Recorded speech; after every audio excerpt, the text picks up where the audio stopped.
नमस्कार। सत्य संवादमा म यहाँहरूलाई हार्दिक स्वागत गर्दछु। जीवराम भण्डारी। आज यहाँहरू सामुन्ने उपस्थित हुनुहुन्छ खिलराज रेग्मी। उहाँ पूर्व प्रधान न्यायाधीश हुनुहुन्छ, मन्त्री परिषदका पूर्व अध्यक्ष। उहाँसँग आज म समसामयिक विषय उठान गर्ने प्रयत्न गर्नेछु। 4 दशकभन्दा बढी न्याय सेवामा व्यतीत गर्नुभएका खिलराज रेग्मी नेपाली समाजको एउटा यस्तो सफल व्यक्तिमा चिनिनुहुन्छ जसले न्याय सेवाको पनि नेतृत्व गर्नुभयो र कार्यकारीको प्रमुखको जिम्मेवारी पनि उहाँले निर्वाह गर्नुभयो। दुवै क्षेत्रमा कमै मानिसलाई त्यो नेतृत्वको अवसर प्राप्त हुन्छ, त्यो खिलराज रेग्मीलाई प्राप्त भयो। नेपालको पछिल्लो यसो अवस्था हेर्दा मुलुकको राजनीति फेरि तरल अवस्थाबाट गुज्रेको छ। न्याय सेवा उप पनि प्रश्न उठेको छ। यस्तो अवस्थामा मैले ठाने खिलराज रेग्मी आफ्नो अनुभवले पनि खारिएको व्यक्ति पनि हुनुहुन्छ र मेरो कार्यक्रम सत्य संवादका लागि एउटा उपयुक्त व्यक्ति।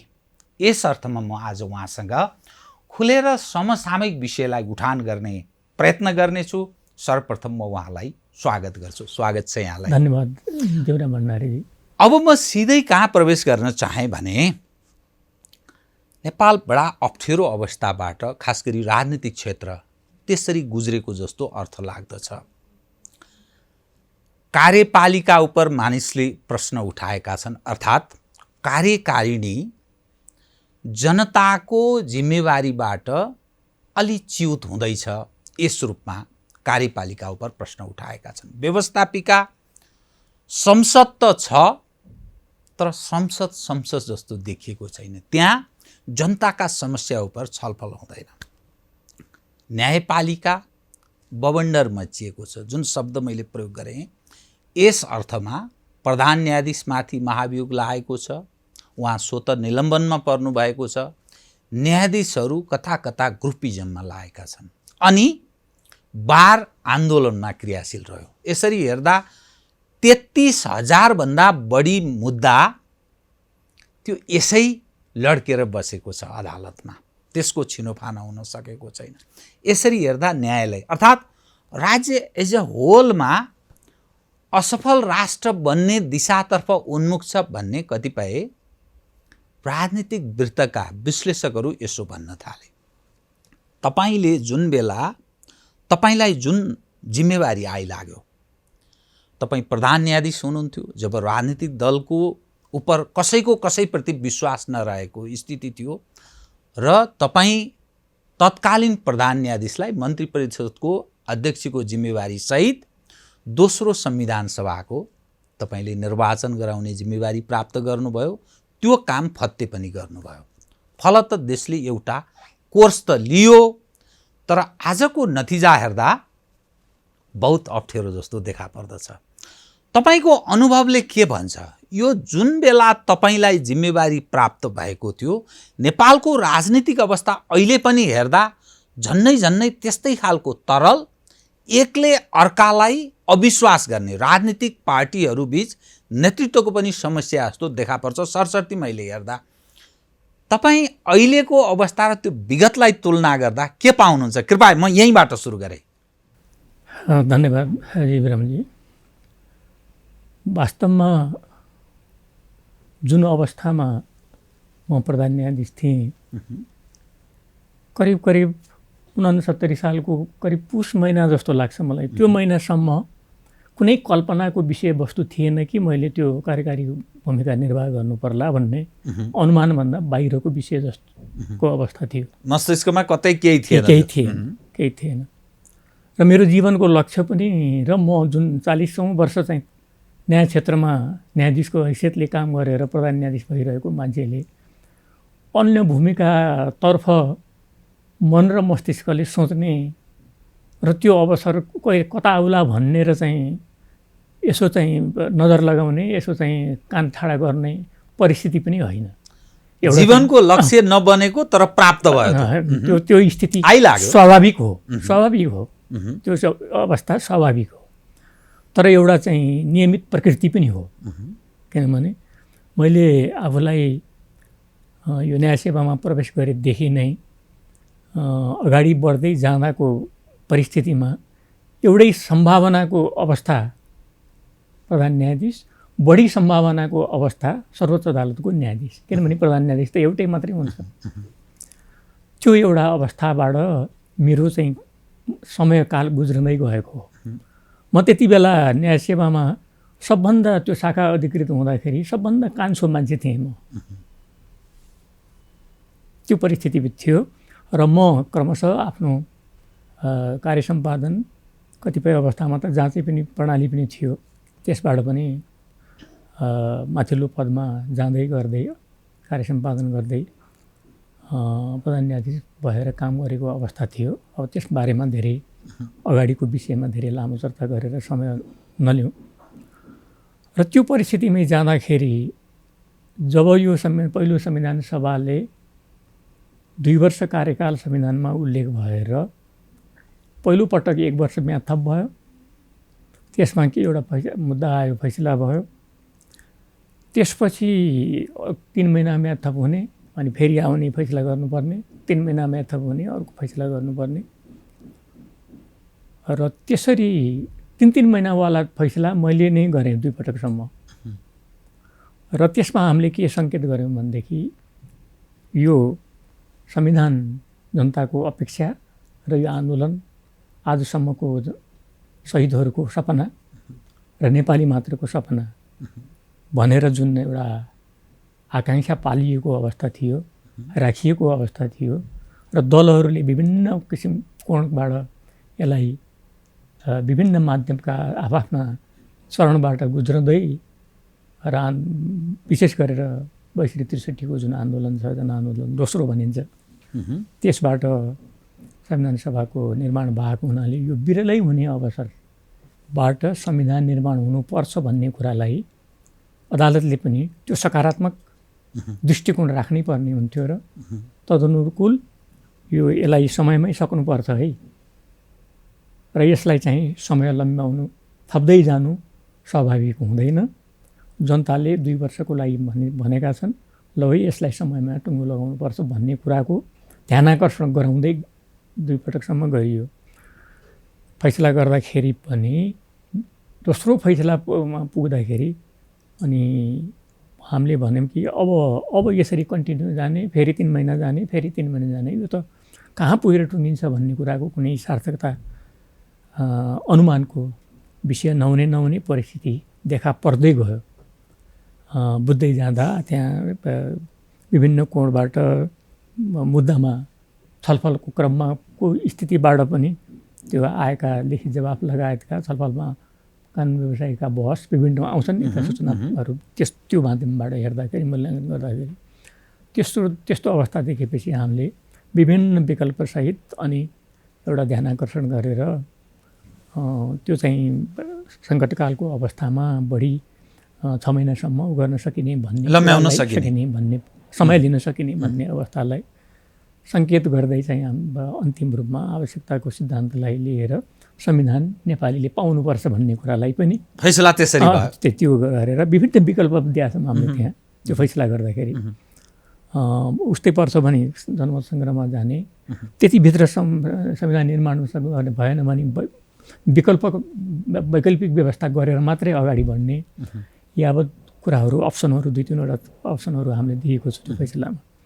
त्यसरी गरेर मलाई लाग्छ त्यो 68 सालको त्यस्तै कार्तिक मङ्सिरतिर गरियो होला त्यो फैसला जस्तो लाग्छ।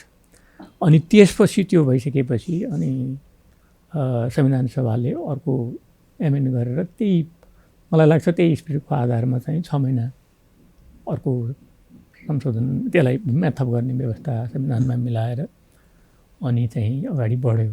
अगाडि बढ्दै गरिसकेपछि हुँदै गयो अन्तिम बेला हुन थाल्दाखेरि त फेरि संविधान जारी हुन सकेन, सहमति हुन सक्ने स्थिति देखा पर्दै गएन। अनि फेरि त्यति बेला सायद बाबुरामजी प्रधानमन्त्रीजी हुनुहुन्थ्यो। अब त्यही फेरि संविधान त्यो म्याद बढाउने, संविधान सभाको म्याद बढाउने प्रयोजनको लागि विधेयक अगाडि बढाउने प्रक्रिया सुरु हुन थाल्यो। सायद 3 महिनाको थियो कि कतिको थियो। अनि त्यसै बिच एउटा फेरि रिट आइलाग्यो त्यहाँ, तुरुन्तै आइहाल्ने भइहाल्यो त्यहाँ त मुद्दा त आइहाल्यो। बारम्बार म्याद थप्ने हिसाब किताबमा राजनीतिक दलहरू जान थाले। त्यो आइहालिसकेपछि अनि मैले धेरै सोच विचार गरेर अनि त्यो निवेदन पहिलो सुनवाईकै निवेदन चाहिँ मैले आफ्नै इजलासमा राखेर त्यो निवेदनमा मैले चाहिँ तपाईँको देर जस्तो आज पेस भयो भोलि अथवा इमिडिएट जस्तो त्यसको निर्णय प्रक्रियामा लगेँ मैले। अनि व्यापक छलफल भयो र अनि मैले चाहिँ सभामुख र चाहिँ प्रधानमन्त्रीको नाममा जस्तो मन्त्री परिषदको नाममा जस्तो लाग्छ मलाई अनि त्यो अगाडि नबढाउने त्यो संविधानको उति बेलाको जनताको म्यान्डेटको 2 वर्षको कुरा पटक पटक थपिँदाको कुरा अनि यो डबल अवस्था 4 वर्ष हुँदाखेरिको कुरा तत्कालीन त्यो 6 महिना म्याद थप्दाभन्दा अगाडिको जुन हामीले गरेको त्यही अदालतले नै गरेको फैसलाको कुरा यावत परिप्रेक्ष्यमा हेर्दाखेरि अब अगाडि जाने स्थिति उपयुक्त हुँदैन भन्ने भयो लागेर मैले त्यो निवेदन खारिज तत्काल अन्तरिम आदेश जारी गरिदिएँ। जारी गरेर त्यो विधेयक अगाडि बढ्ने प्रक्रिया रोकियो 4-5 दिन 6 दिन कति बाँकी थियो, केही समय बाँकी थियो, थोरै समय बाँकी थियो। मलाई लाग्छ केही विषयहरूमा मात्रै त्यो चाहिँ सहमति भएको थिएन होला भन्ने अनुमान लाग्छ बाहिर आएको चाहिँ छापामा पत्रिकाहरूमा आएका समाचारहरूबाट प्रक्रियाहरूबाट जस्तो लाग्छ। आखिरमा दिनरात गरेर 4-5 दिनसम्म निकै लामो त्यहाँ चाहिँ प्रक्रियामा छलफल पनि भयो, रातौँ दिन जस्तो भयो। आखिरमा संविधान जारी हुन सकेन। विकल्पको कुराहरू पनि केही भएन। नभएपछि अगाडि बढ्दै गयो अनि तत्कालीन प्रधानमन्त्री बाबुराम भट्टराईजीले त्यो विभिन्न अध्यादेशहरू लैजाने अनि त्यो निर्वाचन गर्ने प्रक्रिया अगाडि लैजान खोज्ने मिति पनि सायद तोक्नुभयो कि जस्तो लाग्छ। तर त्यसको लागि त विभिन्न ऐन कानुनहरूको आवश्यकता पर्थ्यो। अब कुन म्यान्डेटले अगाडि बढ्ने, अब त्यो अर्को निर्वाचन गर्ने प्रक्रिया त्यो संविधानमा केही पनि छैन नि त, थिएन नि त। त्यो अवस्थाले गर्दै जाँदा अनि त्यसपछि बजेटको कुरा आउने भयो। बजेटमा पनि कोही 1/4 त्यस्तै कतिको बजेटको अवस्था आउँदै गयो। संवैधानिक प्रक्रियामा विभिन्न नियुक्तिहरू खाली हुँदै जाने स्थितिमा हुँदै गए। नियुक्ति प्रक्रिया पनि संसदीय सुनवाईको प्रक्रिया नभएपछि नहुने भयो। धेरै अप्ठ्यारो परिस्थिति सिर्जना हुँदै गएर जेठदेखि फागुनको अन्तमा नबनेको हो यो। त्यो स्थितिसम्म पुग्दाखेरि एकदमै जटिल मोडमा प्रवेश गर्दै गयो अनि आपसी सहमतिको स्थिति त्यहाँ नबनेको अवस्था भयो। त पार्टी राजनीतिक नेतृत्व बीच बेमेलको स्थिति भयो, एकअर्कामा अविश्वासको अवस्था सिर्जना भयो। कसको सरकार बन्ने, कस्तो सरकार बनाउने भन्ने कुराहरू र विभिन्न कोणमा होला। अब भन्दै गइसकेपछि अनि यो प्रसङ्ग कताबाट आयो र चाहिँ त्यो अनुसारको चाहिँ आयो। मैले त के भनेको थिएँ भनेदेखि यो राजनीतिक विषयले नेतृत्वले गर्ने विषय हो, सकभर तपाईँहरूबाट नै यो हुनुपर्छ र फेरि अलिकता आम सहमतिको वातावरण एकचोटि त्यस्तो भने मैले। त्यसपछि पनि कुराहरू आए अनि मैले चाहिँ एउटा सहमति वातावरण र आवश्यक परिस्थिति हो कि होइन भन्ने कुराको एउटा राम्रो निर्कुलको अवस्था र त्यो एउटा सही ढङ्गको निकासको एउटा योजनासहित आउने स्थिति बन्ने स्थिति हुन्छ कि हुँदैन एउटा प्रश्न भयो। दोस्रो, सकभर यो कुरा चाहिँ मैले भन्दा राजनीतिक तहबाट नै होस् भन्ने कुरा मैले लगभग लाग्छ 2 चोटि मैले तेस्रो चोटिमा मात्रै सबै परिस्थिति हेर्दाखेरि सबभन्दा बढी सर्वोपरि देश र जनता, त्यसपछि मात्रै अरू निकाय न हो। यो निकाय पनि जनता र देशकै लागि न हो, म पनि त्यसैको लागि न हो। त्यसको हुनाले यो सिद्धान्तको सेपरेसनका सिद्धान्तहरू आए। त्यसका कुराहरू पनि निकै लेखिए पत्रपत्रिकामा, त्यति बेला पनि आयो। शक्ति पृथकीकरण भन्ने पनि आयो। तर देश र जनता अगाडि, त्यसपछि संस्था भएन, सबै पृथकीकरणका कुराहरू लागू हुने हुन्। त्यस हुनाले असल प्रयोजनको लागि र राष्ट्रको निकासको प्रयोजनको लागि अन्तिम अवस्थामा मेरो अन्तर्मनले मैले यही भन्ने गरेको छु। मेरो अन्तर्मनले मैले यही धर्म निर्वाह गर्नुपर्ने छ भने ठिकै छ त, अब मेरो जीवन यसैमा अगाडि बढ्छ त, मेरो कर्तव्य नै त्यही आउँछ। भन्ने स्थितिमा पुगिसकेपछि अनि मैले यो वातावरण बन्नेमा उहाँहरूको जो एउटा राजनीतिक एउटा ऊ पनि भयो, सहमतीय वातावरण बनाउनु भयो र अनि त्यसपछि यो प्रक्रिया अगाडि बढेर संविधान सभाको निर्वाचन, दोस्रो संविधान सभाको निर्वाचन गर्ने वातावरण बनाउनै पर्ने स्थिति बन्यो, गराउनै पर्ने स्थिति बन्यो र त्यसका लागि धेरै किसिमका चुनौतीहरू थिए।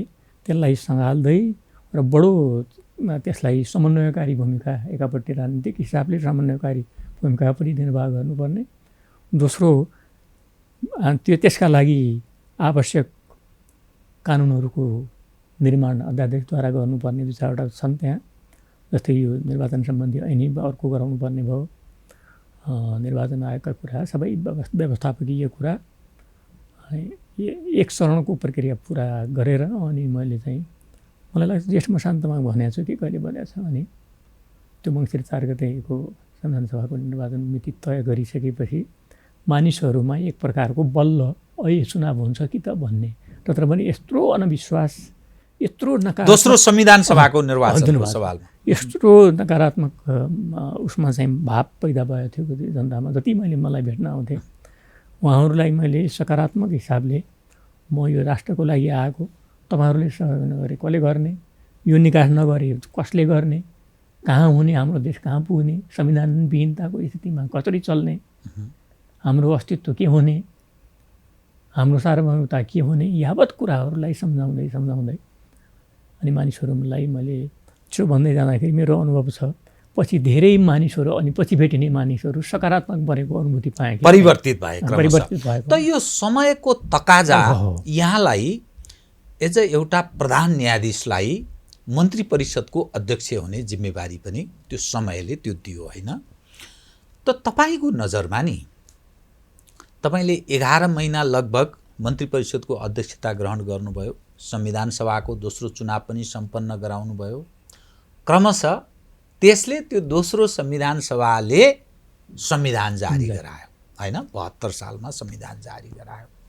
तर यहाँ आइपुग्दा सवाल के रह्यो भने जुन बेला तपाईँलाई मन्त्री परिषदको अध्यक्ष बनाउने सहज एउटा परिस्थितिमा प्रवेश गर्न राजनीतिक दल तयार भए, जसरी उनीहरू बीच एकअर्काप्रति अविश्वासको अवस्था रह्यो, काङ्ग्रेस, कम्युनिस्ट, अरू राजनीतिक तागतहरू बीच, अहिलेको यो एमसिसीको जुन सवाल छ नि शेरबहादुरजी हुबहु अहिले नै यथास्थितिमै यो एमसिसी अनुमोदन हुनुपर्छ संसदबाट भन्नुहुन्छ, जसका कारण त्यही प्रयोजनका लागि संसदमा टेबल भइसकेको अवस्था छ। प्रचण्डजी र माधव कुमार नेपालजी यथास्थितिमा यही ढङ्गले अनुमोदन गर्न सम्भव छैन, यो मुलुकमाथि ठुलो घात हुनेछ भन्ने उहाँहरू त्यो दृष्टिकोण राखेर बस्नु भएको छ। अर्को प्रमुख प्रतिपक्षी दल नेकपा एमाले केपी शर्मा ओलीजी यो वा त्यो राजनीतिक लाभ र घाटाको हिसाब किताब गरेर आफू निर्णय गर्ने पक्षमा उभिएको जस्तो देखिन्छ। यो जुन एउटा क्रुसियल अवस्थामा नेपालको राजनीति फेरि प्रवेश गरेको छ नि, त्यो त्यस बेला तपाईँले सम्हाल्दाको मन्त्री परिषद अध्यक्ष सम्हाल्दाको अवस्था र अहिलेको अवस्थालाई तुलना गर्दा तपाईँको अनुभवले के सुझाउनुहुन्छ बताउनुहोस् त, के लाग्छ यो अहिलेको स्थितिलाई? अहिले सामान्य अवस्थामा हेर्दाखेरि अहिलेको अवस्थालाई यहाँ बाहिर बसेर अब्जर्भेसन गर्दाखेरि यो अलिकता मुख्य रूपले अहिलेको गठबन्धनको सरकारमा रहेका दलहरू र प्रमुख प्रतिपक्ष लगायत अरू राजनीतिक दलहरूको जुन एउटा तपाईँले जुन व्याख्या गर्नुभयो, परिस्थिति जुन देखाउनु हो, त्यो स्थिति मलाई लाग्छ नेकपाभित्र आपसी त्यो एउटा विश्वासको अविश्वासको वातावरण र अनि त्यो फुटको परिस्थितिदेखि क्रमशः चाहिँ विकसित हुँदै जाने जुन परिवेश आयो नि, त्यसले यो घटनाक्रमले के देखाउँछ भन्दाखेरि त्यसपछिका प्रत्येक क्रियाकलापहरू बाई प्रोडक्ट हुन् त्यसपछिका प्रत्येक क्रियाकलापहरू जस्तो लाग्छ मलाई।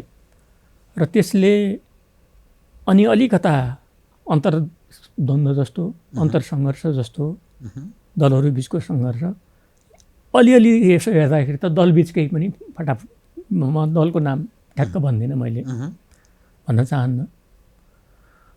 तर त्यस्तो किसिमको परिवेश निर्माण हुँदै हुँदै हुँदै हुँदै जाँदाखेरि विभिन्न घटनाक्रमले यो स्थितिमा आएको अवस्थामा यो एमसिसीले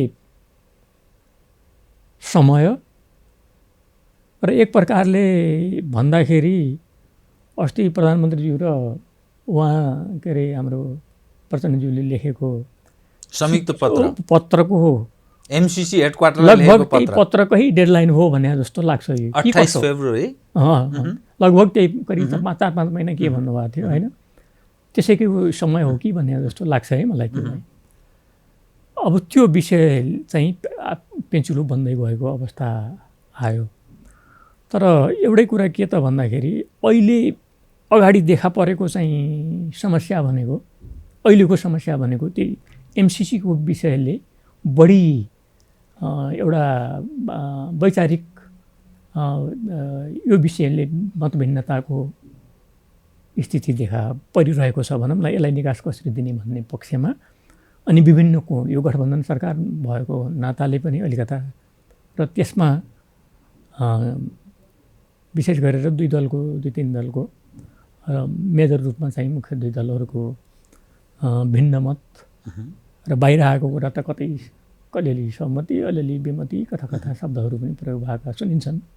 त्यो आफ्नो ठाउँमा होला। त्यो परिस्थितिले पनि यसको निकास एउटा चाहिँ बडो सङ्कटापन्न अवस्थामा गुज्रिरहेको छ। अब आगामी 4-6 दिन चाहिँ अझ चाहिँ यो चाहिँ निकै क्रिटिकल रूपमा यसले देखाउँछ भन्ने देखिन्छ। र मलाई लाग्छ यस्ता किसिमका समस्या र चुनौती, यस्ता चुनौती र यस्ता समस्याहरू आइपर्दा ठ्याक्क गर्नुपर्ने के हुन्छ निकासको उपयुक्त निकास भनेर मैले सोझो शब्दमा फलानु चाहिँ फर्मुला यस्तो हुन्छ भनेर म भन्ने स्थिति पनि हुँदैन। किनभनेदेखि यो बाहिर एज ए अब्जर्भर हामीले बसेर हेरिने विषय मात्रै हो। त्यहाँभित्रको विभिन्न जोड र कोणको कुरा त बाहिर आउने कुरा पनि भएन। आजैको कुरा, हिजै साँझका कुरा, बिहानैकै कुरा, विभिन्न मेल नखाने कतिपय विभिन्न भन्ने छलफलहरू भइरहेको अवस्था छ। त्यस कारणले फलानु विषयबाट यसरी हुन्छ भन्ने कुरा भन्नुभन्दा पनि म के देख्छु भन्दाखेरि जहिले पनि दलहरूले विभिन्न कालखण्डमा ठक्कर खाँदै, यति शब्द प्रयोग गरौँ, विभिन्न इतिहासका कालखण्डहरूमा यो संसदीय प्रणाली सुरुवात भनौँ न 15 सालको चुनावदेखिका आजसम्म आइपुग्दाका अवस्थाहरूमा विभिन्न कालखण्डमा विभिन्न ठक्कर खाँदै त्यो इतिहासलाई सम्झिँदै र बेला बेखातमा अहिले मलाई भन्नु हो त्यो दोस्रो संविधान सभाको निर्वाचनलाई दलहरूकै सहमतिबाट अगाडि बढेको त्यो क्रिटिकल पोजिसन परिस्थितिलाई पनि सम्बोधन गर्ने एउटा वातावरण बनाउने दलहरूले यो एउटा चाहिँ विषयलाई ज्यादै राष्ट्रिय जटिलता र समाजै ध्रुवीकरण हुने परिस्थिति आउन दिनु चाहिँ बुद्धिमानी थिएन भन्छु म। किनभने यो संसदमा टेबल भएकै लगभग 2 वर्ष पुग्यो। यो यसको अर्थ के देशमा अलिकति राजनेताको अभाव जस्तो त्यस्तो खड्केको जस्तो महसुस हुन्छ? त्यो त सिधै म कसैलाई किन चाहिँ म व्यक्तिगत आरोप म के लगाउँ, आरोपित गर्न म चाहन्न। तर के भनेदेखि उपयुक्त समयमा उपयुक्त कुराहरूलाई सम्बोधन नगर्दा को परिणति देख्दै भोग्दै आएका नेतृत्ववर्गहरूले अलिकता समयमा ध्यान पुर्याउन नसकेको हो कि भन्ने चाहिँ लाग्छ। किनभनेदेखि एकै मिनट, किनभनेदेखि समस्या भनेको जति राखिन्छ त्यतिले त्यहाँ चाहिँ समस्याले जरा गाड्दै गर्छ र त्यो हाँगा मिगा उमार्दै जान्छ र त्यसलाई छिमल्नलाई जति समय पर्खिन्छ त्यसले जटिलता थप्दै जान्छ। कतिपय विषयहरू त्यस्ता हुन्छन्। जो कि यो विषयमा विभिन्न त्यो समिति बन्नेदेखि लिएर सबै कुरा हुने कि त्यो बनाइसकेपछि एउटा निष्कर्षमा पुग्ने वातावरण निकाल्नुपर्ने हुन्छ, समयमै निकाल्नु पर्थ्यो। किनभनेदेखि मलाई लाग्छ भनिन्छ नि त्यो कालो बादलमा पनि चाँदीको घेरा हुन्छ। तपाईँले अनुभव भन्नुभयो, मेरो अनुभवमा मलाई के लाग्छ भनेदेखि समस्या मानवीय समस्या हुने सबै त्यो समता गरेको त हामीले नै हो। मानवीय समस्यालाई सम्बोधन गर्न सकिन्छ, समाधान गर्न सकिन्छ। किनभने समस्यालाई आउने र यो समस्या बन्ने वातावरण नदिँदाखेरि नै अन्य कुराहरूमा विकास, निर्माण, समृद्धि भन्छ पनि हामीले। संविधान निर्माण गरेको पछि यात्रा त त्यो हुनुपर्ने नि त, त्यो बनाउने लक्ष्य राखेको हो नि त। नेपाली जनताले त्यो अपेक्षा गरेको थिए नि त। र मलाई पनि संविधान यस्तै कार्यक्रममा मलाई सोधिया थियो, तपाईँलाई कस्तो लाग्यो यो संविधान निर्माण हुँदाखेरि? म जतिको खुसी मान्छे नेपाली जनतामा को होला, अरूको मन त मलाई थाहा छैन। 72 को संविधान जारी हुँदा हालाकि केही असहमतिका कुराहरू थिए त्यति बेला, भए पनि केही मधेसवादी दलहरूको कुरा आएको थियो, त्यहाँ नआएको होइन। तर एउटा डकुमेन्ट भइसकिसकेपछि आवश्यकता अनुसार सम्बोधन गर्ने मार्ग त प्रशस्त भइगयो नि। किनभने यसले त एउटा समाज रूपान्तरणको मेरुदण्डको रूपमा त संविधान आयो नि। अब त्यस कारणले त्यो जटिल पहिलोले सम्पन्न नभएर दोस्रोमा पुगेर अनि त्यसमा आफू संलग्न भएर अनि त्यसले निकास पाउँदा अनि म जतिको खुसी को हुन्छ? तपाईँ जसरी खुसी हुनुभयो नि संविधान जारी हुँदा, तर अहिले नतिजा हेर्दा मैले अघि प्रारम्भमा पनि अलिकति पृष्ठभूमिमा पनि बताएँ, कार्यपालिका जो कार्यकारिणी अधिकार प्राप्त व्यक्ति छ त्यसको बारेमा प्रश्न छ। कार्यकारिणी राम्रो ढङ्गले काम गरिरहेको छैन, मानिसहरू यो प्रश्न गर्छन्। अर्थात् जनताप्रति उत्तरदायी, जिम्मेवार हुने, जनजीविकाको सवाल, रोजगारीका अवसर, महँगी चरमचुलीमा छ, हरेक क्षेत्रमा अप्ठ्यारो स्थिति छ, गरिब र धनी बीचको दूरी बढ्दैछ, कार्यकारिणी उप प्रश्न छ। संसद जुन थलो हो, जनताको थलो हो, त्यहाँ छलफल हुँदैन। संसदमा सधैँ नाराबाजी, अप्ठ्यारो स्थिति छ। संसदले आफ्नो भूमिका निभाउन सकेको छैन। न्यायपालिका कतिपय मानिस तपाईमाथि पनि प्रश्न उठाउँछन्, तपाईँ मन्त्री परिषदको अध्यक्ष नभइदिएको भए सायद न्यायालयमा यो ढङ्गको राजनीतिक हस्तक्षेप प्रवेश गर्दैनथ्यो होला। मानिसले उठाएका प्रश्न जुन ढङ्गले अहिले राजनीतिकरणको शिकार भएको छ, पोलिटिसाइज्ड भएको छ न्यायिक क्षेत्रमा, यो एउटा अर्को विडम्बनाको रूपमा रहेको छ। तपाईँ जसरी 72 को संविधान जारी हुँदा प्रसन्न हुनुभयो नि, अहिलेको स्थिति नतिजाले त त्यो संविधान सर्वाधिक असफल संविधान निर्माण भएछ भन्ने अर्थ लाग्छ नि त। यो नतिजाको कुरा गर्दैछु म। ठिक छ। एउटै कुरा के हो त भन्दाखेरि संविधान आफैमा बोल्ने र कार्यान्वयन हुने वस्तु त होइन। त्यसले त एउटा फन्डामेन्टल आधारभूत हक, अधिकार, व्यवस्थापन, त्यसका चाहिँ उल्लङ्घन भएमा चाहिँ त्यसको चाहिँ के अरे निकास पाउने व्यवस्था, विकास निर्माणका चाहिँ प्राथमिकता र राज्य व्यवस्था डेमोक्रेटिक हिसाबले, रुल अफ लको हिसाबले शासन व्यवस्था यसरी सञ्चालन हुने एउटा चाहिँ समुन्नत समाजको परिकल्पना गरेको संविधान त छ नि त।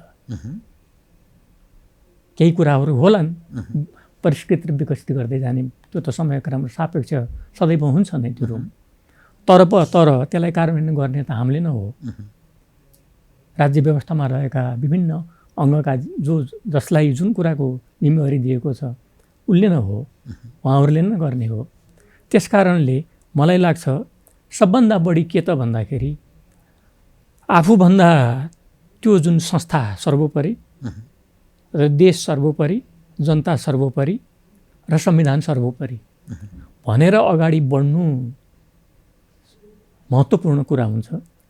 र एउटा कुरा के छ त भन्दाखेरि अहिले हामी कहाँ सबभन्दा कमी के हो त, कमजोरी के हो त भन्ने जस्तो लाग्छ मलाई भन्दाखेरि एउटा चाहिँ रेस्पोन्सिबिलिटी र एकाउन्टेबिलिटीको जुन प्रश्न छ नि, जनताप्रतिको एकाउन्टेबिलिटी, संस्थाप्रतिको त्यो एउटा इन्टिग्रिटी र एकाउन्टेबिलिटी के अरे रेस्पोन्सिबिलिटी, त्यो तत्त संस्था र तत्त निकायले सही ढङ्गले कार्य सम्पादन होस् र समयमै कार्य सम्पादन होस्, समयमै कार्य सम्पादन हुँदै जाओस् भनेर हामीले एउटा मिसन र भिजन र अब्जेक्टिभका साथ अगाडि बढ्ने सामर्थ्य र समर्पण भाव राखेर अगाडि बढ्नुपर्छ, बढ्दै जानुपर्ने स्थिति हुन्छ। र यो बिचमा यही अहिलेको जुन एउटा सरकारको चाहिँ एउटा चाहिँ व्यवस्थापनमा चाहिँ आएर विचलन आएर जुन एउटा चाहिँ गठबन्धन सरकारमा जाने वातावरण जुन बन्दै गयो, अब यस स्थितिकोमा अब अहिले आएर यो एमसिसीको परिवेशमा चाहिँ यो गठबन्धनमा विभिन्न किसिमको आपसी एउटा चाहिँ यो इस्युलाई कसरी सम्बोधन गर्ने विषयमा चाहिँ अहिले चाहिँ जुन एउटा सहमति र विमतिका चाहिँ कुराहरू आइरहेछन्, त्यसले एउटा एकातिर यो समस्या छ भनेदेखि अब न्यायपालिकाको जुन कुरा गर्नुभयो, म त्यहाँ गएर त्यो देशलाई र त्यो न्यायपालिकालाई के घाटा भयो भन्ने कुरा कुनै पनि काम गर्नमा त्यो चाहिँ बाधा अड्काउ जुन छ कानुन प्रधान न्यायाधीशलाई कुनै पनि अझ मलाई लाग्छ अहिले भन्दा एक रति कुनै विवादको बिन्दु आएन त्यति बेला। त्यति सेपरेट शक्ति पृथकीकरणको लागि म चाहिँ तपाईँको अलग बसेर चाहिँ काम गरेको अवस्था छ।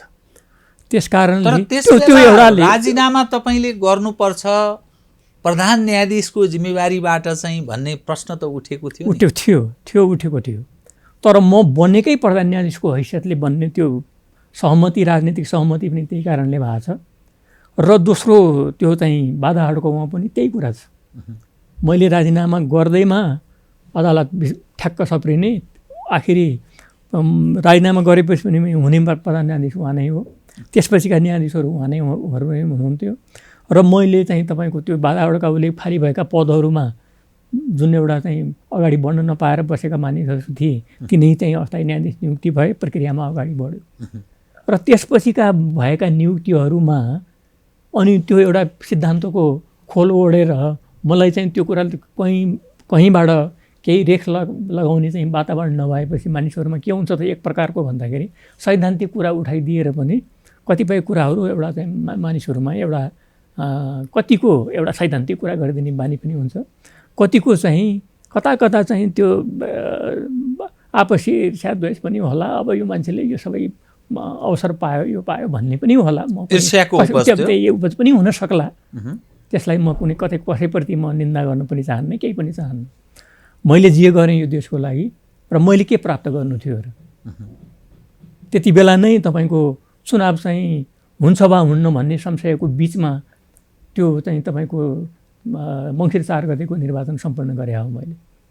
मैले मात्रै खुट्टा चाहिँ कम्पाइदिएको भए, लडखडाइदिएको भए निर्वाचन के हुन्थ्यो भन्न सकिँदैन। त्यसपछि निर्वाचन सर्ने स्थितिमा अनि कसरी सर्थ्यो, कसरी बामे सर्दै जान्छ परिस्थिति, त्यो त तपाईँले मूल्याङ्कन गर्नुभएकै छ। त्यस कारणले पनि मैले त्यो 4 भन्दा 5 हुँदैन भनेर सधैँ अनुरोध चढाउँथेँ, जहिले पनि। कारणै त्यति हो।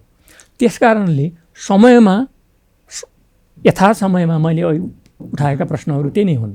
यथा समयमा त्यो आवश्यक कुरा गरिएन, समस्यालाई तत्काल सम्बोधन गरिएन भने जटिलता थपिँदै जाने हो, अनि त्यहाँ बिस्तारै आफै घस्रिँदै जानुपर्ने परिस्थिति निर्माण हुन्छ।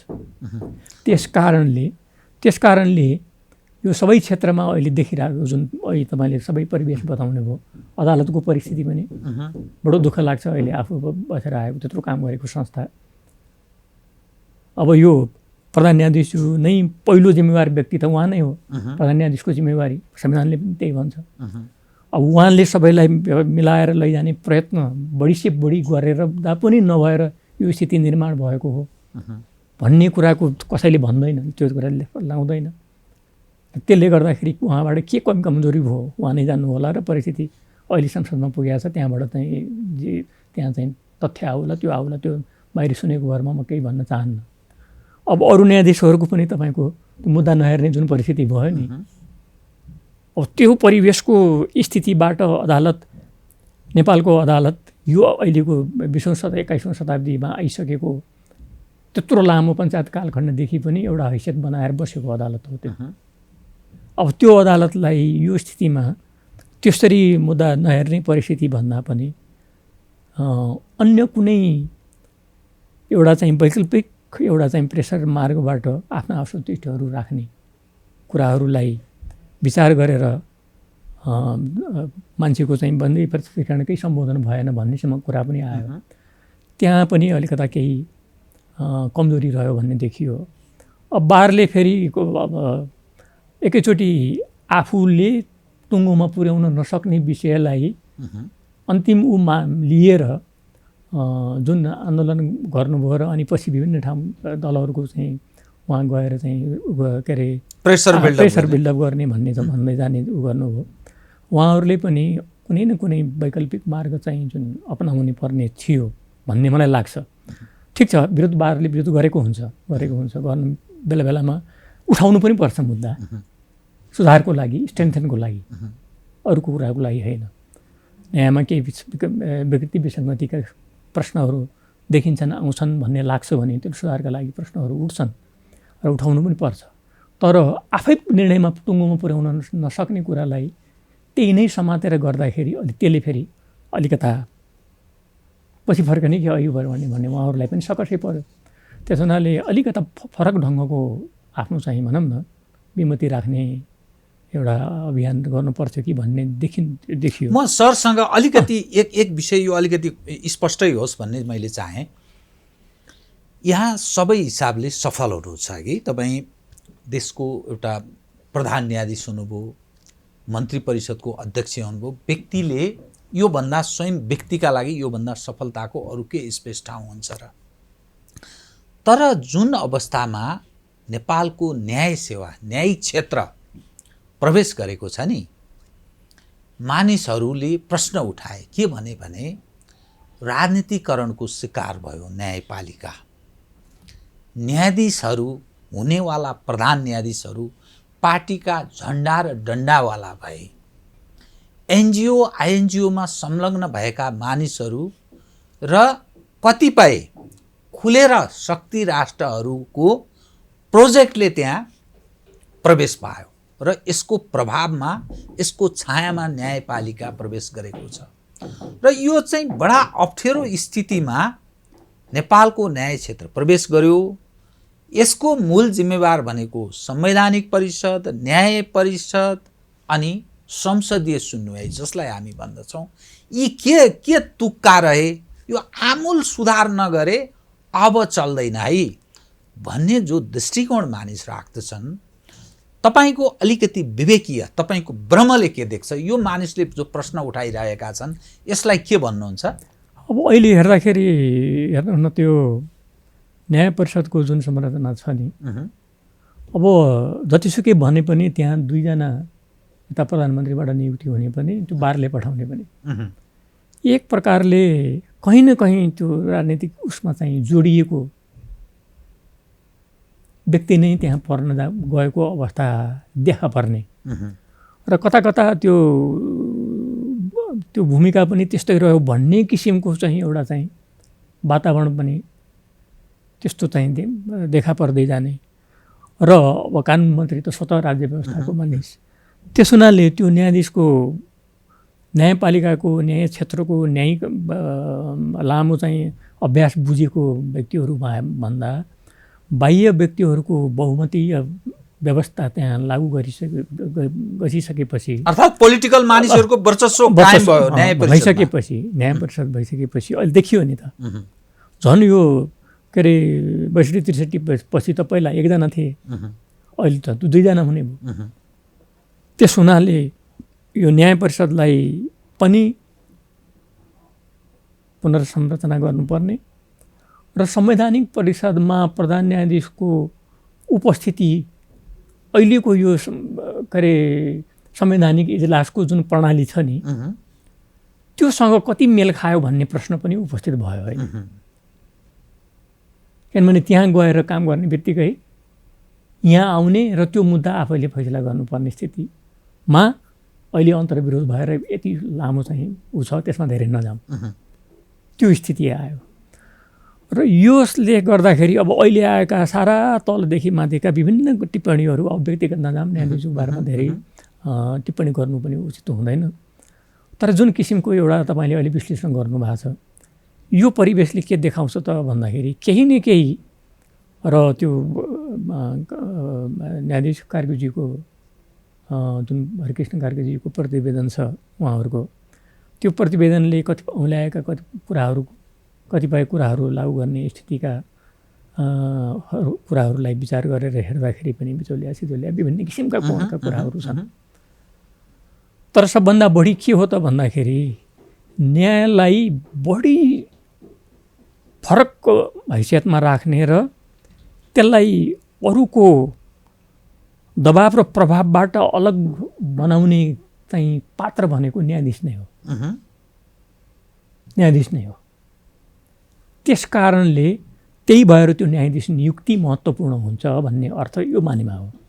बनाइसकेपछि त एकाउन्टेबल भयो, अनि तलमाथि केही गर्छु अथवा त्यसमाथि विचार गर्छु भन्ने कुरा अहिले गर्नु पर्दाखेरि कति महाभारत हुन्छ। त्यो त अन्तिम अवस्थाको अस्त्र मात्रै हो, सदैव प्रयोग गरिने विषय पनि हो। न्याय परिषदमा त्यो सुधार, संरचनामै सुधार गर्नुपर्ने स्थिति पनि आयो र न्यायाधीश नियुक्तिमा पनि धेरै विचार गरेर धेरै चाहिँ मूल्याङ्कन गरेर हेरेर विचार गरेर यसलाई अगाडि बढाउनुपर्छ भन्ने मलाई लाग्छ। र अहिलेको अवस्थामा त अब यसको लागि संविधानको प्रश्न पनि आउँछ, संविधानमा व्यवस्थापन गर्नुपर्ने प्रश्न पनि आउँछ। अब त्यसको लागि चाहिँ मलाई लाग्छ न्यायपालिकाको स्वतन्त्रता र त्यसको सक्षमता र त्यहाँ प्रभावित नहुने परिस्थिति निर्माण गर्दै एउटा उपयुक्त ढङ्गको न्यायिक प्रक्रियालाई अझ मजबुत बनाउने, अझ त्यसलाई सक्षमता अभिवृद्धि, त्यसको स्वतन्त्रतालाई स्ट्रेन्थेन गर्ने, त्यस्तो प्रकारको व्यवस्थापन, त्यो स्वार्थलाई हेरेर न्यायपालिकालाई विचलन बनाउने होइन कि यसलाई सकारात्मक सबलीकरण भनौँ न शब्द, त्यो हिसाबलाई हेरेर चाहिँ मलाई लाग्छ एउटा संसदले नै सर्वपक्षीय सबैले एकमतका साथ एउटा चाहिँ राष्ट्रपतिलाई सिफारिस गरेर एउटा आयोग बनाएर त्यसैको आधारमा संविधानमा उचित व्यवस्थापन गरेर अगाडि बढ्ने हो भनेदेखि र यसलाई चाहिँ राम्रै किसिमको एउटा के भन्छन्, एउटा विरेचन भन्ने शब्द पनि प्रयोग हुन्छ, त्यसलाई फेरि लामो गलत अर्थमा नबुझियोस्, तर यसलाई चाहिँ अब कुन कुन कोणबाट सुधार गर्नुपर्छ त्यसले एउटा चाहिँ सही मार्ग पहिल्यायो र त्यो अनुसार जाने आत्मविश्वास र चाहिँ कार्यक्रम अगाडि बढ्न सक्दाखेरि उपयुक्त हुन्छ भन्ने मलाई लाग्छ। त न्यायपालिकामा सुधार बहुत जरुरी छ भन्ने यहाँको सन्देश। त म अब यहाँसँग नि म यसमा दुई विषय, यो न्यायिक क्षेत्रको बारेमा दुई विषयलाई उठान गर्छु। एक, प्रधान न्यायाधीश चोलेन्द्र शमशेर जबरा विरुद्ध महाभियोग लगाइयो, प्रमुख प्रतिपक्षले के भन्यो, यो हामी विरुद्धको भयानक ठुलो षड्यन्त्र हो। अर्थात् प्रमुख प्रतिपक्षले त्यो भन्नुको अर्थ त्यो महाभियोग पार लाग्नेवाला छैन। अर्थात् संविधान त 2/3 बहुमतले मात्रै महाभियोग पुष्टि हुन सक्छ, अन्यथा हुँदैन। एक। नम्बर 2, जुन न्याय सेवा छ नि, तपाईँ स्वयं यत्रो लड्दै भिड्दै जिल्ला न्यायाधीश हुँदै हुँदै हुँदै प्रधान न्यायाधीशसम्मको शिखरमा तपाईँ पुग्नुभयो। त्यो कार्यक्षमता, योग्यता, निरन्तरता, चरित्र, ती सारा चिजहरूको मूल्याङ्कन, हिसाब किताब सायद हुँदै गयो होला। तर पछिल्लो समयमा अब यो स्थितिमा त्यो न्याय सेवाबाट सेवाको अवसरमा प्रवेश गर्नेहरूमाथि अन्याय भएको तपाईँ ठान्नुहुन्न। स्वाद त माथि चाहिँ न्यायाधीशहरू न्याय परिषदले अथवा विभिन्न संयन्त्रले नियुक्त गरिदिन्छ, अनि तलका जो मानिस छ, जो न्याय सेवाबाट भिडेर आएका, उनीहरू चाहिँ बिचरा तलै बस्ने। यो किन यो स्थिति भयो? त्यस बेला तपाईँहरूको ध्यान गएको थियो कि थिएन उस बेला? नै यसो नि, अब त्यसमा नियुक्ति कति गर्ने भन्ने प्रश्न हो कि कति सङ्ख्यामा त्यसरी नियुक्ति गर्ने भन्ने प्रश्न हो। तपाईँले इन्डियन त्यहाँको चाहिँ सुप्रिम कोर्टमा नियुक्ति प्रक्रियालाई हेर्नु हो भने कति सङ्ख्यामा त्यहाँ कानुनी व्यवसायी सिधै सर्वोच्च अदालतमा नियुक्ति भए 100 अरब भए त त्यहाँको 1 अरब 35 करोड 40 करोड जति जनसङ्ख्या भएको देशमा त्यत्रा हाइकोर्टहरू छन् अनि सुप्रिम कोर्ट छ। कति मात्रामा कति सङ्ख्यामा त्यहाँ न्यायाधीश नियुक्ति भए भन्ने हेर्ने हो भने त्यहाँ र हाम्रो तुलना गर्ने हो भने अचम्म लाग्छ। र त्यस्तै हाइकोर्टमा अहिले हाइकोर्ट भनियो, त्यति बेला पुनरावेदन अदालतमा भनिएको थियो, त्यहाँ चाहिँ न्यायाधीशहरू नियुक्ति प्रशस्तै मात्रामा नियुक्ति हुने प्रचलन बढ्दै गयो, बढिरहेछ। प्रचलन अगाडिबाट भन्दा बढ्दै बढ्दै बढ्दै बढ्दै गइरहेछ। अब त्यसले गर्दाखेरि तलको जिल्ला अदालतदेखि इजलासको अधिकृतदेखि त्यो जिल्लाका चाहिँ त्यो रजिस्ट्रार हुन्छन्, सेक्रेटार भनिन्छ जसलाई, त्यहाँदेखि हुँदै हुँदै आएका मान्छेहरूले यहाँ प्रवेश पाउने सम्भावना कम कम कम कम मात्रात्मक रूपमा कमी हुँदै गएको अवस्था छ। र हो सक्षम मान्छे र न्यायलाई प्रवर्धन गर्ने, न्यायपालिकामा नयाँ दृष्टिकोण पनि केही दिन सक्ने र यसले चाहिँ एउटा समन्वय पनि एउटा चाहिँ भूमिका, राम्रो भूमिका निर्वाह गर्ने, चाहे के अरे प्रोफेसर किन नहुन्, चाहे कानुन व्यवसायी किन नहुन्। म चाहिँ तपाईँको डेनमार्कमा जाँदाखेरि त्यहाँ सुप्रिम कोर्टको चिफ जस्टिसलाई भेट्न गएँ। उहाँ चाहिँ प्रोफेसरबाट आउनुभएको भनी सुन्नुहुँदो रहेछ। त्यो नहुने होइन। तर के भनेदेखि त्यस्तो भएका मानिसहरूलाई केही सङ्ख्यामा गर्ने एउटा चाहिँ व्यवस्थापन हो। तर एउटा न्यायिक प्रक्रिया, कार्यविधि सबै कुरालाई हेरेर कति कुरा आजभन्दा ठिक, कति कुरा कति मात्रामा भन्दा ठिक, न्यायमा सबभन्दा बढी के छ त भन्दाखेरि न्यायपूर्ण विवेकको एउटा प्रयोग कुन बेला कसरी गर्ने भन्ने कुराको जुन तौल छ, त्यसले धेरै हदसम्म समस्या समाधान गर्नमा भूमिका खेल्दछ। किनभने न्यायपालिका आफै विवाद समाधान गर्ने ठाउँमा विवाद सृजना हुन गयो न्यायपालिकामा भनेदेखि कहाँ जाने? यो प्रजातन्त्रको एउटा मेरुदण्ड त रुल अफ ल हो नि, त्यसलाई स्ट्रेन्थेन गर्ने कसले त भन्दाखेरि न्यायपालिकाले हो नि।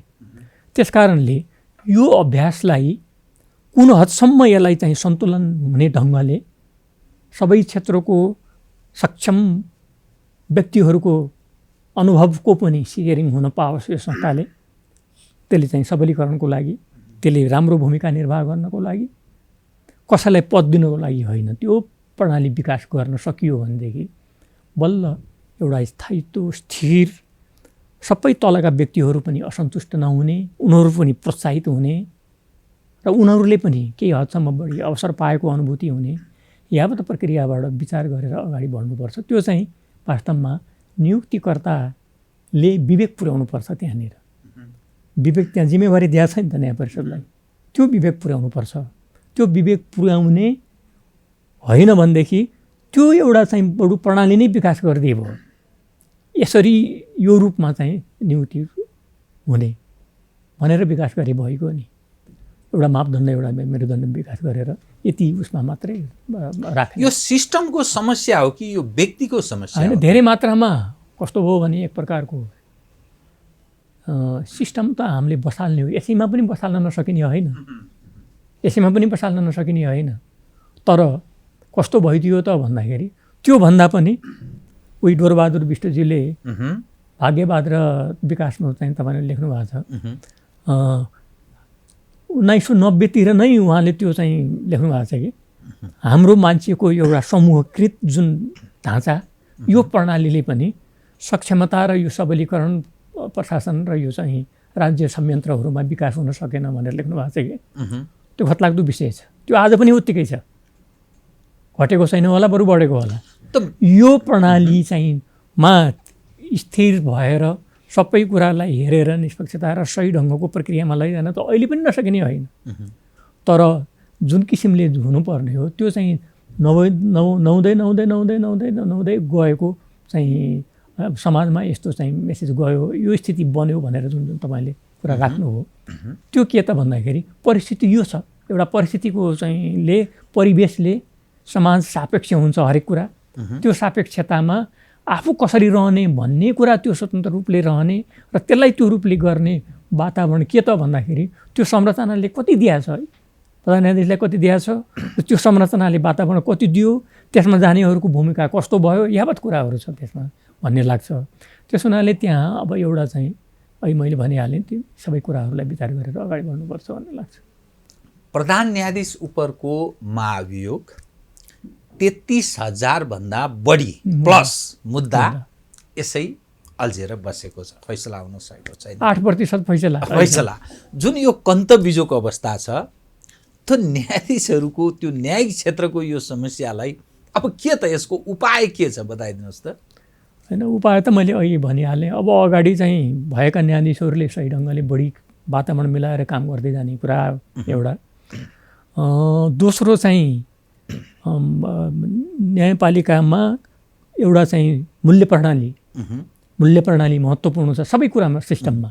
हाम्रो चाहे राज्य सम्बन्धनका अरू प्रणालीहरूमा होस्, चाहे प्रशासनमा होस्, चाहे न्यायपालिकामा हो किन नहोस्, सबै क्षेत्रमा मूल्य प्रणाली विकास गरेर मूल्य प्रणालीको आधारमा मान्छेको मूल्याङ्कन गर्ने, कार्यक्षमताको हेर्ने, त्यो एकाउन्टेबिलिटी दिने, त्यो अनुसारको रेस्पोन्सिबिलिटी निर्वाह गर्ने, यो मूल्य प्रणाली विकास नगर्दासम्म कुनै क्षेत्रमा सही ढङ्गले विकास र चाहिँ तपाईँको सबलीकरण, सुदृढीकरण अगाडि बढ्न सक्छ भन्ने मलाई लाग्दैन। म अब यहाँसँग नि मूलत दुई विषयलाई म कार्यक्रमको अन्त्यतिर आएँ कि एमसीसीका कारण नेपालमा अलि बृहत राजनीतिक ढङ्गले ध्रुवीकरण हुन लागेको जस्तो देखा पर्दछ।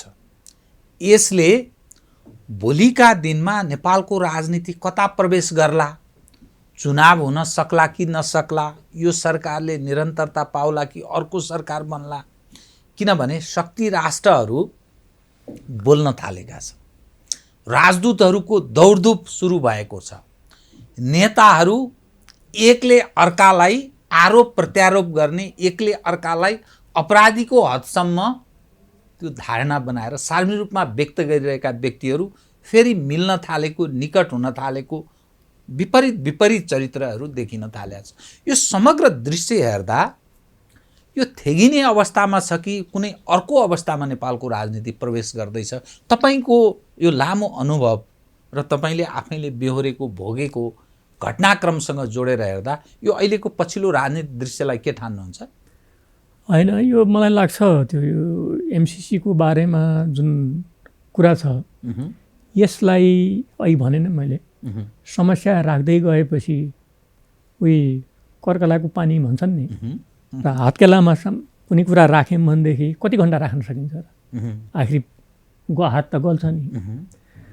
त्यस्तै किसिमको यो हामीले नै समयमा सम्बोधन गर्न नसकेर बल्झिँदै गएको समस्या हो र यो ध्रुवीकरण जुन अहिले बनेको छ त्यो पनि वास्तवमा यसरी गर्दै गर्दै गर्दै गर्दै गर्दै राजनीतिक दलहरू बिचकै विषयले यसले गर्दाखेरि यहाँसम्म जटिलता मोडमा पुगेको अवस्था भयो। त यसको अर्थ थेगी खाँदैनन् भन्ने अर्थ लाग्यो नि त। यो जटिलता उत्पन्न त यिनै पक्षले गरे। त्यो स्थितिमा पुग्यो। तर मलाई के लाग्छ भन्दाखेरि आफै त्यत्रो जनआन्दोलनको स्थितिबाट यो चाहिँ संविधान निर्माण गर्ने प्रक्रियामा दुई पटक संविधान सभाको निर्वाचन गर्दै अनि संविधान बनेर अनि त्यसपछिको सबै सङ्घीय चाहिँ संरचनाहरू बनेर अनि चुनावहरू भएर यो अवस्थामा पुगेको अवस्थालाई यसलाई तलमाथि हुने अवस्थामा पुग्नु भनेको बडो दुर्भाग्यपूर्ण अवस्था हो। त्यसकारणले अहिलेकै नेतृत्वहरू हो यो यी जम्मै कुराहरूमा सहभागी भएको। धेरै नयाँ मान्छेहरू हुनुहुन्न यसमा, थोरै मात्रै थपिँदै निरन्तर लामो समयदेखि यही नेतृत्व छ। त्यसकारणले यसलाई मध्यनजर गरेर उहाँहरूले मलाई लाग्छ त्यो समस्याको दूरदृष्टि त उहाँहरूको दिमागमा त आइरहेको होला नि कहीँ न कहीँ यो स्थिति बन्दै जाँदा परिणाम के हुन्छ त, भोलि निकास के हुन्छ त, भोलि के अरे यो स्थानीय चुनावको परिस्थिति के हुन्छ त, यावत कुराहरूलाई मध्यनजर तब राखेकै हुनुपर्छ भन्ने मलाई लाग्छ।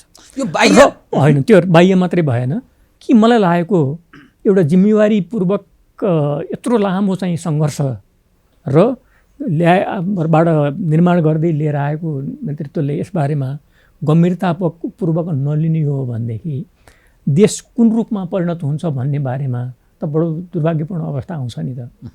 त्यस कारणले अघि यो एमसिसीको जुन प्रसङ्ग गर्नुभयो, एमसिसी भनेको कुरा चाहिँ अघि मैले भने नि, समस्यामा समाधानको सूत्र पनि कहीँ न कहीँ समस्याबाट नै निकाल्न सकिने सूत्र हुन्छ। कालो बादलभित्र पनि चाँदीको घेरा हुन्छ, कालो बादलमा पनि कहीँ न कहीँ चाँदीको घेरा हुन्छ जुन मैले भने।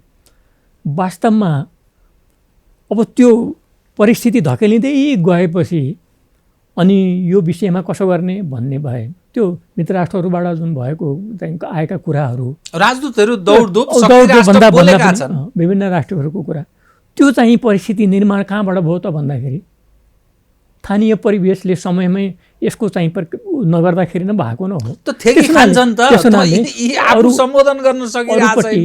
अरूलाई देखाएर अरूको चाहिँ कुरा यसो गरे उसो गरे भनेर आफ्नो समस्या अरूतिर देखाउने जस्तो किसिमको वातावरण जुन हाम्रो कमजोरी छ, त्यो कमजोरीबाट नेपालले जहिलेसुकै पनि पार पाउनुपर्छ। आज पनि पार नपाए कहिले पाउँछ, कुन अवस्थामा पाउँछ भन्ने मलाई लाग्छ। त्यस कारणले यसलाई चाहिँ एउटा सही ढङ्गले एमसिसी चाहिन्न भनेर त कुनै अहिले यो यसमा संलग्न दलहरूले कसैले पनि भनेको छैन चाहिन्न भनेर। तैँले कसैको परिमार्जन भन्ने छ, कसैको के छ, कहिले कसैको के छ, कतैतिर सम्मति कतैतिर विमति, उही मासु भ्याउतो भनेर भने जस्तो किसिमको जुन परिवेश छ। त्यस कारणले अब यहाँ विभिन्न किसिमको इन्टरनेसनल लका कुराहरू आइरहेछन्, भिएना कन्भेन्सनका कुराहरू आइरहेछन्, हाम्रै सैन्यले भनेका कुराहरू छन्। अब एमसिसीको बारेमा तपाईँको चाहिँ उहाँ त्यो के अरे अर्थ मन्त्रालयले चिठी लेखेर जुन पठायो, त्यसको आधारमा एमसिसीले जुन एउटा पठाइदिएको छ आफ्नो यो तिम्रो चाहिँ कुराको चाहिँ यो कुरा चाहिँ हो भनेर उसले जुन पठाएको छ, त्यसलाई कुन रूपमा लिने हो, त्यो तपाईले राज्य सञ्चालन जस्तो अवस्थामा गर्ने अवसर तपाईलाई प्राप्त भयो नि, जुन प्रतिकूल अवस्थामा तपाईलाई नेतृत्व प्राप्त भयो नि, मुलुक अहिले पनि त्यही ठाउँमा छ कि त्योभन्दा अलि परिष्कृत, अलि फरक छ, अलि सहज स्थिति छ, के छ? त्यो अवस्थामा अहिले पुगिसक्यो भन्ने त मलाई अनुमान लाग्दैन। मेरो अनुमान भन्नुहुन्छ भने त्यो बेलामा त कस्तो भने संसद पनि थिएन, त्यो निकास बनाउने कानुनी संरचनाहरू पनि अवस्थाहरू पनि थिएनन्, त्यो जटिलता थियो नि त, धेरै कुराहरूको जटिलता बढी थियो। अब यो समस्या सङ्लिँदै जाने, अनि त्यो अन्तर्द्वन्द बढ्दै जाने, अनि जनता चाहिँ यसैमा चाहिँ रुमलिँदै जाने र सबैतिरबाट एउटा चाहिँ वातावरण अहिले मैले भने जस्तै एउटा नकारात्मक बिन्दुबाट, नकारात्मक सोचबाट चाहिँ अगाडि बढ्दै जाने, भएनमा परिणत गर्दै जाने हो भनेदेखि त त्यो वातावरण त आज होइन भोलि होइन, भोलिको वातावरण त त्यो बिग्रँदै जाने परिस्थिति निर्माण हुने त हो नि। आज यस्तो भयो, भोलि अर्को भयो, यो समाधान भएन, अरू ऊ भयो, अनि बढी दुर्विकृत जाने, एकअर्काप्रति तपाईँको कन्ट्राडिक्ट विचारहरू मात्रै आउने, प्रतिस्पर्धी होइन कि अन्तर्विरोधी विचारहरूले प्रश्रय पाउने, त्यस्तो अवस्था सिर्जना हुँदै जाँदाखेरि त कतातिर कस्तो मोडमा जान्छ भन्ने कुराको त कल्पना गर्न आज त ठ्याक्कै सकिने हुँदैन नि त।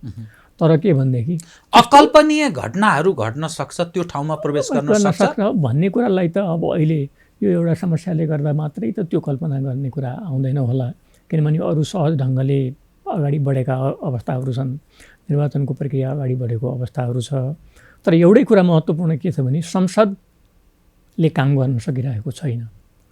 त्यो संसदले काम गर्न नसकेर संसद हुँदा समेत संसद बाहिरबाट कामहरू गर्न खोज्ने, संसदलाई अलिकता चाहिँ